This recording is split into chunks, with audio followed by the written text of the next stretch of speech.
It was a beautiful morning on the island of Sodor. Thomas the tank engine's blue paint sparkled in the sunshine as he puffed happily along his branch line with Annie and Clarabelle.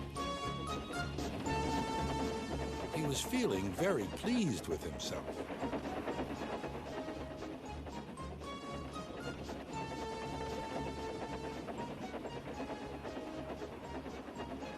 "Hello, Thomas," whistled Percy. "You look splendid." "Yes, indeed," boasted Thomas. "Blue is the only proper color for an engine." "Oh, I don't know. I like my brown paint," said Toby. "I've always been green. I wouldn't want to be any other color either," added Percy. "Well, well, anyway," huffed Thomas, "blue is the only color for a really useful engine. Everyone knows that." Percy said no more. He just grinned at Toby. Later, Thomas was resting when Percy arrived. A large hopper was loading his freight cars full of coal. Thomas was still being cheeky. "Careful," he warned. "Watch out with those silly cars." Go on," muttered the cars. "And by the way," went on Thomas, "those buffers don't look very safe to me." The last load poured down. "Help, help," cried Thomas. "Get me out." Percy was worried, but he couldn't help laughing. Thomas's smart blue paint was covered in coal dust from smokebox to bunker.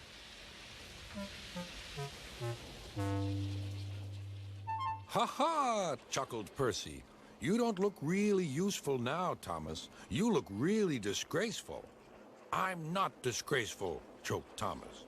"You did that on purpose. Get me out."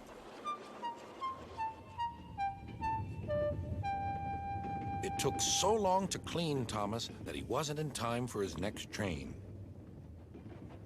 Toby had to take Annie and Clarabelle. "Poor Thomas," whispered Annie to Clarabelle. They were most upset.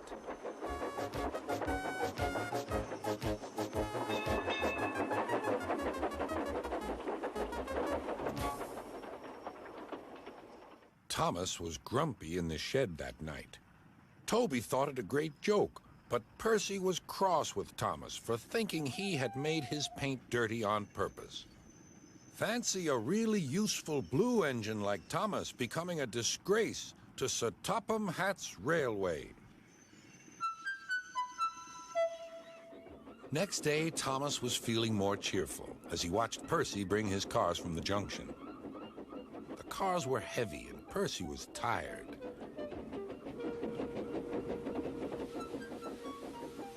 "Have a drink," said his driver. "Then you'll feel better." The water column stood at the end of the siding with the unsafe buffers. Suddenly, Percy found that he couldn't stop.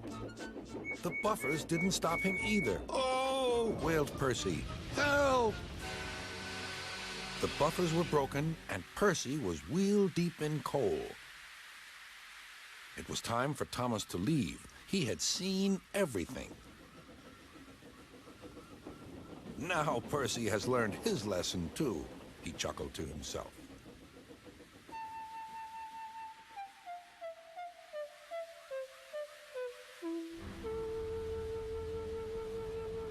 That night, the two engines made up their quarrel. "I didn't cause your accident on purpose, Thomas," whispered Percy. "You do know that, don't you?" "Of course," replied Thomas, "and I'm sorry I teased you. Your green paint looks splendid again, too. In future, we'll both be more careful of coal." Thomas the tank engine was ill. Workmen had tried to make him better, but it was no use. "Edward must take you to the works," said Sir Topham Hatt. Thomas felt very miserable. Then Sir Topham Hatt spoke to Duck. "I want you to help Percy and Toby while Thomas is away." Duck was delighted. He already knew Percy and soon made friends with Toby and Bertie. Terence the tractor gave him a big welcome, too. Take care of Thomas's coaches, he advised. He's sure to miss them while he's away. Duck was very gentle with the coaches. Annie and Clarabelle were impressed. Such nice manners, they told each other. It really is a pleasure to go out with him.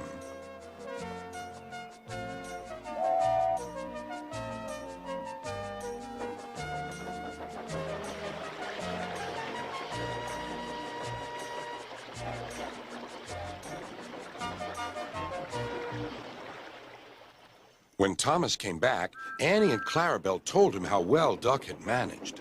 Thomas was so pleased to be home that he soon forgot to be jealous.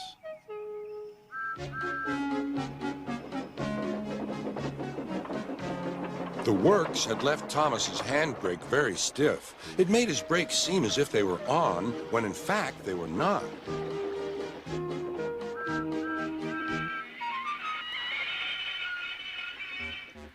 As a result, he and his coaches often overran the platform. Thomas found this most embarrassing. Gradually, his driver and fireman learned to be extra careful. But one day, Thomas's fireman was ill, and a relief man took his place.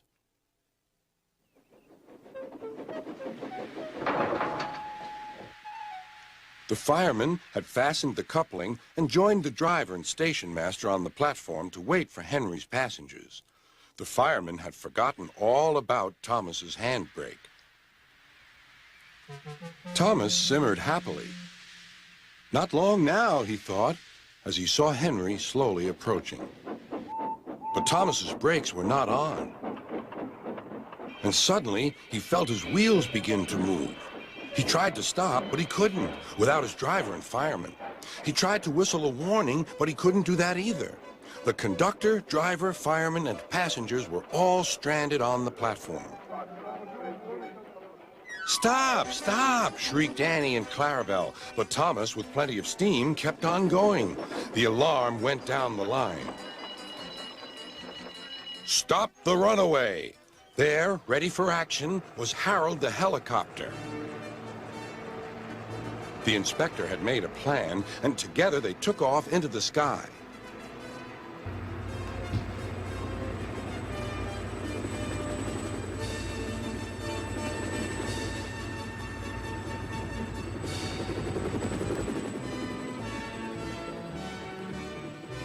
At last, Thomas was tiring. "I need to stop! I need to stop!" he panted wearily. As they neared the next station, Thomas saw Harold land.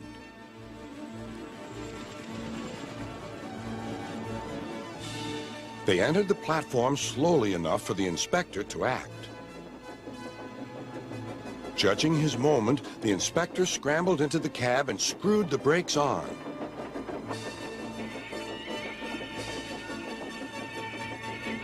At last, Thomas stopped. Both he and the inspector were very relieved. Then they thanked Harold. "Think nothing of it. Glad to be of service, any time." "Thomas," remarked the inspector, "we must never let this happen again." Wearily, Thomas agreed with him.